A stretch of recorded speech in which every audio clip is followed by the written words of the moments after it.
So hari ni kita ada Triumph masuk di AAP Bikers 2 Ultra High guys. Masalah dia dah lama tak start, so nak hidupkan balik. Kita terpaksa menggunakan tool-tool yang special tool yang disediakan lah. Okay, so Mio, apa yang tengah buat ni? Okey, hari ni kita nak hidupkan balik motor ni. Motor ni owner lama parking kat rumah sampai berabuk apa semua. So kita nak bagi hidup, yang pertama sekali kita tengok bateri dia lah. Bateri kita dah tukar dah. Kita pakai motor bed, bateri yang berkualiti lah.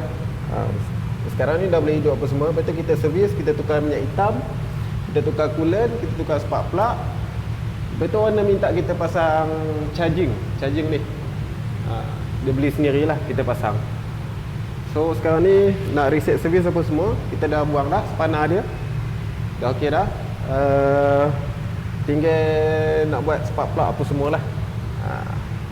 Okey,